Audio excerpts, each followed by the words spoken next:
Mr. Wes Moore, how you doing, sir? I'm blessed. It's good to see you. It's good Thank to you, see sir. you. I'm glad we get to finally connect. Absolutely. Absolutely. I know you've been a busy man, and I understand that. Now, I'll give a little introduction because I want to make sure folks know who you are in terms of a Rhodes Scholar, served in the Army. I just realized, was your rank as captain?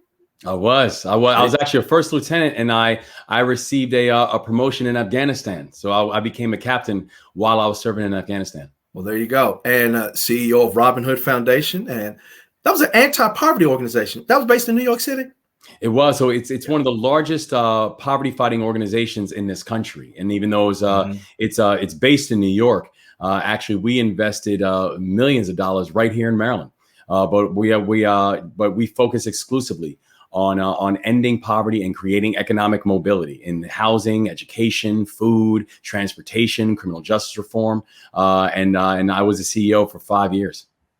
Well, got that little bit of background. Now, I did see on your Twitter page you planned on doing some door knocking in Prince George's County tomorrow. So, why don't you give a little bit of additional background for a few folks who may want to know, who is Wes Moore? Yeah, well, I'm a person who's really a son of this state. I mean, this is the state where I was born. It's where I came of age. It's where I fell in love. My wife and I are raising our kids. And the real reason I'm running for governor is because as beautiful and as wonderful a state we have, we're also remarkably inequitable.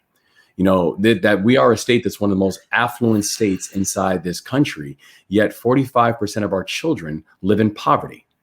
Where we have some of the best medical institutions in the world, yet people who live down the street from them cannot afford to be treated in them. Yet while we are one of the most affluent states in the country, despite the fact that if you think about the wealth gap, the racial wealth gap in our state is 8-to-1 racial wealth gap in the state of Maryland.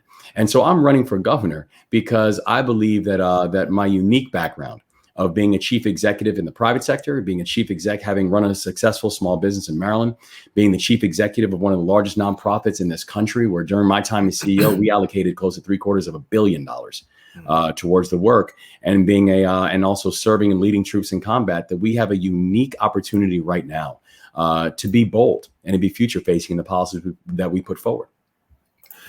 I just realized I forgot to mention this. You're an author of 2 books. And one of them talks and gets deep into detail about the unfortunate unrest and the death of Freddie Gray in 2015, being that you're a native Baltimorean. What did you learn from that unfortunate tragedy to what makes you stronger today?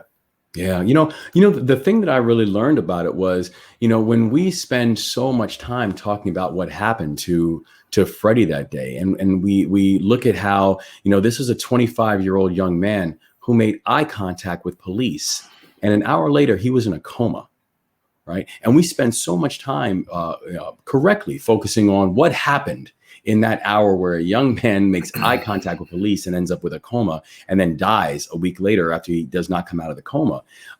But it's important to understand the fact that the police department wasn't the first system to fail Freddie Gray. It was just the last. That this was a young man who was born premature and underweight. He was born to a mother who battled addiction for much of her life, and he was already exposed to heroin by the time he was born. When he actually gained enough weight that he could leave the hospital, he moved into a housing project in West Baltimore that in 2009, that and hundreds of other homes were named in a civil lawsuit because of the endemic levels of lead that was inside that home. So this was a young man who was born underweight, premature, exposed to heroin and lead poisoned. And by that time, he was only 2 years old. So the reality is that the thing that I learned about understanding this is that if we aren't fixing the systems that continue to allow measures of inequalities, and specifically economic inequalities throughout all our society, in urban, rural, and suburban parts of our state, then we will repeatedly just find ourselves cleaning up the debris that comes from broken systems. That we need to have a government that actually works for people. And I think it was a core reason and a core motivation as I began to continue to understand the life of Freddie and what was happening in Baltimore and throughout the state of Maryland, that I realized that we have a unique opportunity to lead and to actually address these things at their root, instead of repeatedly finding ourselves thinking that good deeds alone will somehow lead us out of darkness. When you mentioned about leading, now let's take COVID-19, which is still on a lot of people's minds and in their lives, unfortunately. For if you were governor right now, for example, would you have recommended from the governor's office that masks be required for teachers, staff, and students? Yes. And I think it was the smart thing to do, because we have to remember what was the number one priority. The number one priority was that we wanted to get our students back in the classroom. We saw firsthand the dangers of and why we were so unprepared when we saw students who were being left behind, in some cases chronically so, because we immediately had to move into this virtual environment. And frankly, we saw situations where our educators and our paraeducators, the ones who have devoted their life to being able to support students and support families, were now didn't have the capacity and the ability to do it in person, which is really their passion point. And so if we knew that all the health experts were saying that in order for us to get back into the classroom safely, that one of the requirements was that we wanted to make sure that people were wearing masks, then that was something that I think was important for us to be able to lead on. All the data continues to show that not only are masks important to stop, to continue to keep us safe, but getting our kids back in a classroom is also important for their educational development. When you look at those two things together, I think the decision was easy that we should have encouraged the mask mandate throughout the state to happen. Okay. And about a couple more policies while we have a few minutes left. There's current discussions about sports wagering in the state, and there's an upcoming meeting about that Monday afternoon. Where do you stand on sports betting? Yeah, well, I think that as we're moving forward, the thing we have to remember with this whole conversation is the conversation around equity. One thing that we continue to see is that as these industries are coming on board, and whether you're talking about what was happening with sports betting or frankly, what we saw, throughout the years past when it came to medical cannabis, we almost looked at the equity conversation as an afterthought. That's something that just can't happen within the state of Maryland. And particularly when you look at the data that continues to reinforce the points that I was making before about the fact that we are a tremendously, affluent state, yet at the same time, we still have significant gaps when it comes to, the wealth gap.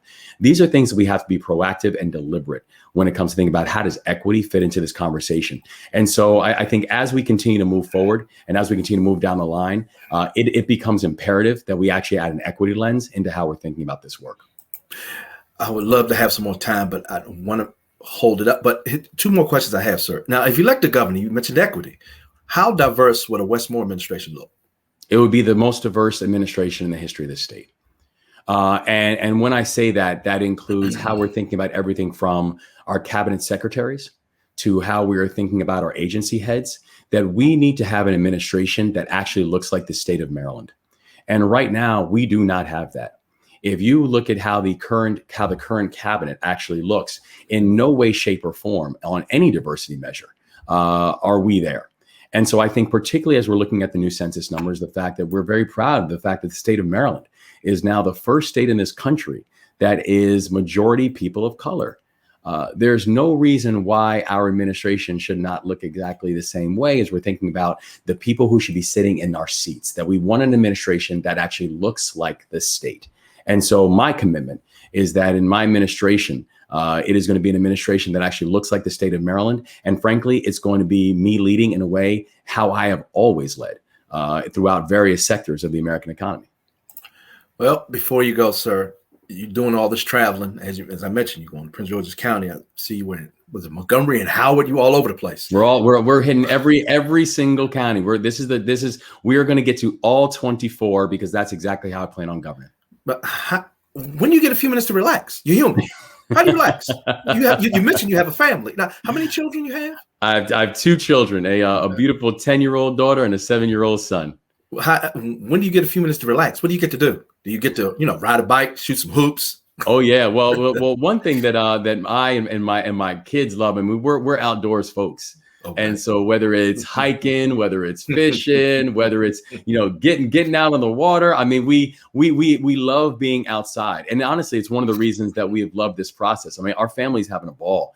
And because this state is so beautiful, it is so complex and diverse and interesting. And so whether it's getting out and exploring Allegheny and Garrett County, or getting out to explore Prince George's and Charles, or getting out to explore Princess Anne and Kent, we are just having a great time seeing the state for all the beauty that it encompasses.